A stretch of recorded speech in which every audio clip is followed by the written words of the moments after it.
A mendoni se fermerët do të gjenë zgjidhje deus ex machina apo do të dorëzohen një nga një dhe ne do shkojmë drejt një kolapsi bujqësor dhe blegtoral? Pra do bashkohen, fjala vjen, do krijojnë ca kooperativa me njëri tjetrin, edhe nëse prodhojnë në pak tokë, sigurisht do rriten kostot. Në Shqipëri kooperimi nëpërmjet tyre kooperativave, po të formës moderne të perëndimit është e vështirë sepse fjala kooperativ ka një konotacion shumë të keq dhe do duhet akoma kohë të harrohet ajo pasojë e atij organizimi aq brutal. Besoj që në qëndrimin që man qeveria në aq reflektare sa është, nuk përfundimi ka vite që ka filluar rrjedha që 10% e fermerëve çdo vit ikin braktisin tokën edhe braktisin në Shqipërinë. Do rritet toka të djerë. Ne kemi diskutuar edhe herë tjetër, duket si kjo është strategjia e qeverisë. Nuk është strategji që të zhvillojë bujqësinë, ta kthejë në një sektor qëndrueshëm që pastaj të shkojë paralel me turizmin, por strategjia është paqe fotovoltaike dhe sera bloqe për kanabis me punëtor të ardhur nga jashtë. Dhe që të arrijë këtë strategji, këtë objektiv, duhet që fermerët të ikin, ta shesin tokën lirë, të kenë kostot lartë prodhimi dhe kjo duket që ka shumë gjasa që është e mirë menduar, sepse që do ndodhin kriza, para se ndodhte kriza në linjën e mesme kishim luftën në Ukrainë që çoi rritjen e inputeve bujqësore, çoi edhe rritjen e çmimit naftës.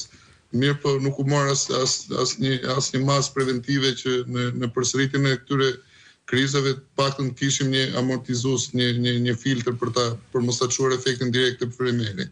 Unë dyshoj që strategjia është ajo që thash edhe zgjidhja fermerët kanë provuar të organizohen, por është e vështirë, sikudo udhëheqësi politik nuk na ndryshoi i mazhorancës. A keni një skenar të mirë dhe një skenar të keq për të cilët jeni gati në sektorin bujqësor? Për këtë pranverë të verë?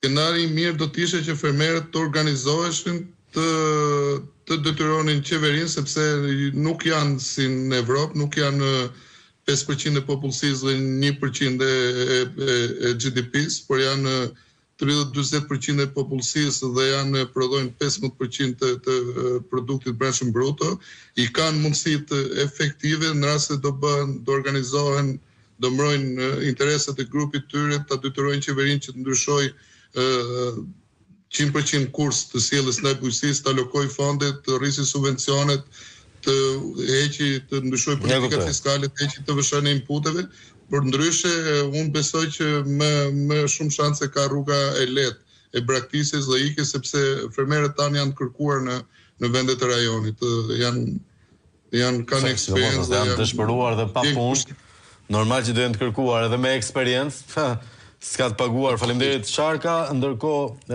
Memaj, ju e keni një datë rezistence? Ka një pik që mendoni se... Shiko, sepse këta edhe e kesh kupton në momentin që thuat do të se marrin si presion, nuk e di. Ne në fakt nuk është se të bëjmë presion, po të tregojmë realitetin ekonomik të operatorëve. Ne kemi paralajmëruar që të hanën nëse nuk do të ketë një takim, edhe nëse nuk do të ketë një marrëveshje me institucionin se si do të funksionojmë, edhe ku duhet të jetë ndërhyrja e tyre. Flota e mjeteve do reduktohet me një mesatare në gjithë operatorët me 30%, që do të thotë 30% më pak autobus, 30% më pak shërbim, 30% më pak frekuencë për qytetarët. Kjo është një lajm në fakt jo i mirë për operatorët, sepse ulja e qarkullimit përkthehet në humbje financiare, por edhe për qytetarët që janë frekuentues të përditshëm të linjave transportit publik dhe kanë të domosdoshme për të përdorur për të ikur në destinacionet dhe në vendet ku ata kanë punë, shkollë, spitale apo diçka tjetër.